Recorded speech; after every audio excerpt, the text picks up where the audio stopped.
Selamat bertemu kembali dengan saya Dr. Gigi Manginar Sidabutar dalam promosi kesehatan mulut. Video ini hanya untuk mereka yang peduli dengan kesehatan mulut. Pada hari ini kita akan membahas suatu topik tentang penggunaan obat kumur. Banyak masyarakat bertanya tentang apakah saya harus menggunakan obat kumur setiap hari, manfaatnya apa, efek sampingnya apa. Itu kita akan jelaskan melalui video kita pada hari ini. Saya mulai dengan manfaat daripada obat kumur. Obat kumur itu sangat bermanfaat untuk mengontrol penumpukan pembentukan plak di rongga mulut. Plak itu adalah gabungan daripada sisa makanan dan bakteri yang menyebabkan peradangan gusi atau gigi berlubang. Itulah yang namanya plak gigi. Kalau kita menggunakan obat kumur, maka pembentukan plaknya akan sangat berkurang karena obat kumur itu bisa membunuh bakteri yang ada di rongga mulut, baik itu bakteri yang jahat atau patogen maupun bakteri yang baik atau yang normal hidup di dalam rongga mulut. Itu yang pertama. Manfaat yang kedua adalah bahwa obat kumur itu bisa mengurangi peradangan gusi. Jadi kalau ada kotoran, maka bakteri akan berkembang dan itu akan menyebabkan radang gusi yang ditandai dengan warna merah. Kalau sikat gigi berdarah, itu adalah suatu gejala atau tanda kita sedang mengalami peradangan gusi yang istilahnya di kedokteran gigi disebutkan dengan gingivitis. Itu yang menjadi dua fungsi daripada atau manfaat daripada obat kumur. Yang berikutnya adalah apa itu efek sampingnya.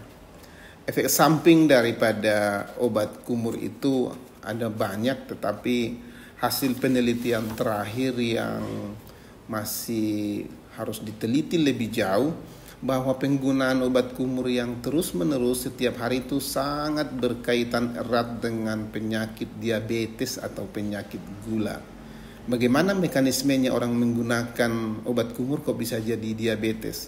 Hasil penelitian menunjukkan bahwa nitrogen oksida akan sangat berkurang kalau menggunakan obat kumur. Bakteri akan terbunuh di rongga mulut, maka nitrogen oksida juga jumlahnya akan berkurang di dalam rongga mulut dan itu akan mengurangi fungsi daripada insulin yang sangat dibutuhkan di dalam mengolah gula dalam darah. Artinya kalau nitrogen oksidanya sedikit, fungsi insulinnya tidak bekerja dengan bagus, itu menjadi faktor risiko terjadinya diabetes. Artinya orang yang menggunakan obat kumur harus berpikir bahwa itu bisa menjadi faktor risiko terjadinya diabetes. Penelitian yang lain juga menunjukkan ada efek samping yang berbahaya dengan penggunaan obat kumur. Salah satunya adalah obat kumur yang mengandung alkohol. Penggunaan yang setiap hari dengan obat kumur yang mengandung alkohol bisa menyebabkan kanker karena menyebabkan iritasi yang terus-menerus kepada jaringan di rongga mulut. Yang ketiga yang paling sering juga dialamin orang adalah gigi menjadi berubah warna karena zat-zat yang ada di dalam obat kumur itu sendiri. Bahaya yang keempat, efek samping yang keempat daripada penggunaan obat kumur yang terus-menerus adalah pertumbuhan bakteri patogen, bakteri jahat di rongga mulut itu menjadi berlebihan. Karena obat kumur membunuh bakteri yang normal di dalam rongga mulut, kita sebutkan namanya dengan flora normal, itu sangat dibutuhkan untuk mengontrol bakteri-bakteri jahat.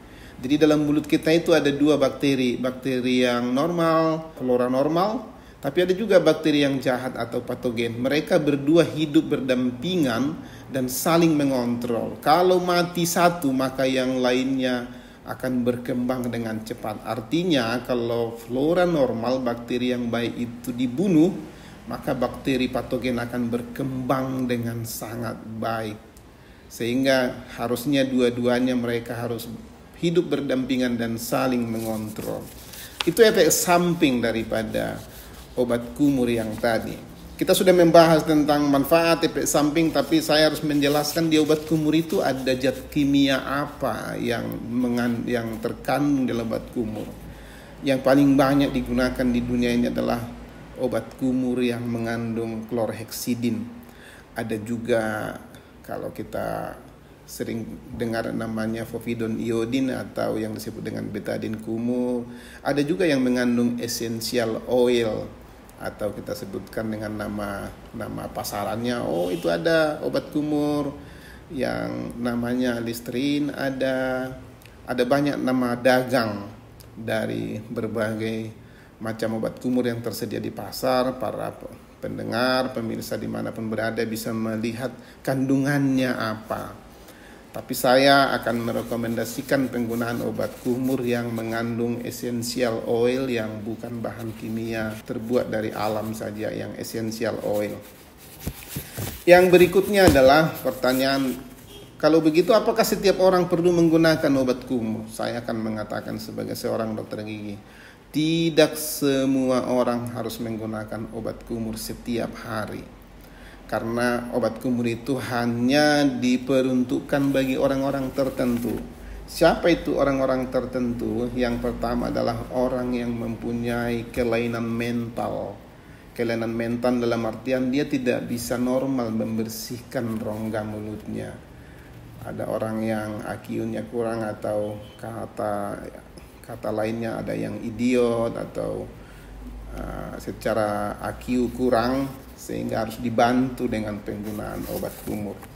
Orang yang kedua adalah orang yang memang secara sistemik atau di dalam tubuhnya ada mengalami suatu penyakit yang kronis, misalnya orang yang mengalami diabetes, sehingga dia sulit, tubuhnya sudah lemah sehingga harus dibantu dengan obat kumur.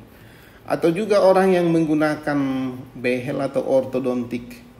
Pemakaian ortodontik atau behel itu sangat sulit bagi pasien untuk membersihkannya karena terhalangi oleh kawat, sehingga biasa kita rekomendasikan menggunakan obat kumur. Atau bisa juga kita rekomendasikan bagi anak-anak kecil yang masih 12 tahun, 13 tahun yang belum bisa dengan baik menyikat giginya, maka kita bantu dengan obat kumur. Atau orang tua yang sangat-sangat ujur, 60-70 tahun, yang tangannya juga sudah tidak bisa dikontrol, motoriknya sudah jelek, sehingga kita rekomendasikan dengan obat kumur. Kalau begitu orang-orang normal seperti biasa yang sehat, masih muda, ya tidak direkomendasikan menggunakan obat kumur. Saya akan ajarkan mereka menyikat gigi secara mekanik menggunakan sikat gigi yang benar, tekniknya benar. Lama menyikat giginya minimal 2 menit sampai 3 menit. Malam sebelum tidur menggunakan benang gigi itu sudah cukup untuk mengontrol pertumbuhan bakteri di rongga mulut. Sehingga orang-orang yang masih sehat, masih cerdas, muda, cukup dengan membersihkan dengan mekanis saja sikat gigi, benang gigi, tidak perlu menggunakan obat kumur. Karena obat kumur mempunyai efek samping yang harus diwaspadai.